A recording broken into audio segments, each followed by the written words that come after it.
This is Eric Lundquist. I'm the editor-at-large of eWeek. I'm here at the MIT Sloan 2008 CIO Symposium. I'm speaking with Eric Brynjolfsson from the director of the MIT Center for Digital Research Business. So close, you're right there. Center for Digital Business. Center for Digital Business. Now, a little bit earlier, you ran a panel inside today, right? Talking about social networks a little bit and about how people can get some sort of return on those, how they're used. You spend a lot of time out in the industry. I know you speak with John Chambers and Michael Dell. What is the impact of these social applications in the business world? Well, one of the most interesting applications is that we are now much better able to understand the information flows inside of organizations. We have a research project where we have been looking at who sends and receives email and what's the content of those messages with the permission of all the participants. We've looked through several 100,000 messages, and the specific content is anonymized, but we can tell interesting things about the patterns of communication.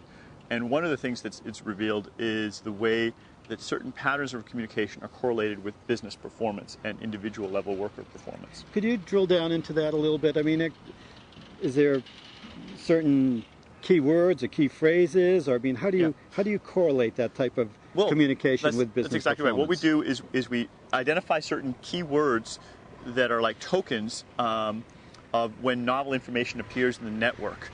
And in particular, one study we did, we looked at executive recruiters, and when a new headhunters, and they are very project-based, they get paid and they generate revenue when they match a person to a job.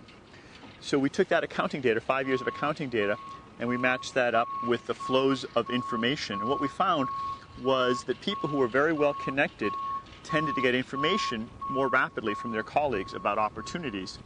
And if they received information that other colleagues didn't get, that was correlated with higher business performance. In fact, we could trace that depending on how rapidly they received it, there was an incremental bump in their compensation and their revenue generation.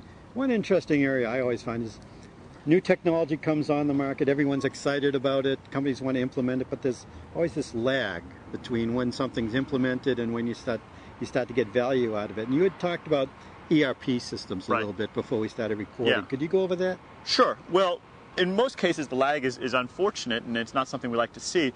But from a researcher's perspective, it actually can be an opportunity.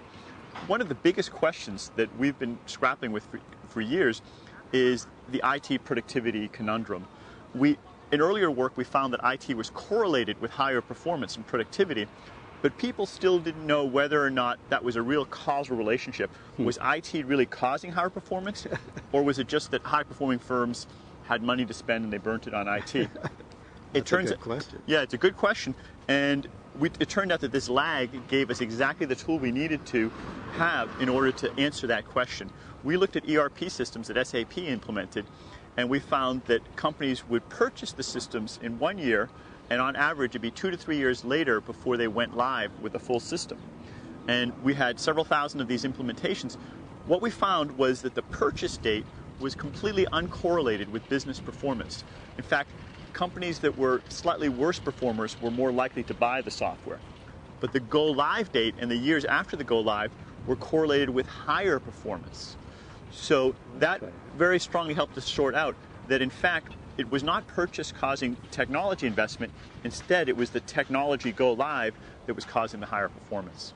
So just as a wrap-up, for a CIO watching this on the video or sitting in the audience at the conference, how did they make a correlation between the information they're receiving from the professors at MIT, research, and taking something back to their company that they're going to implement? What's the bridge?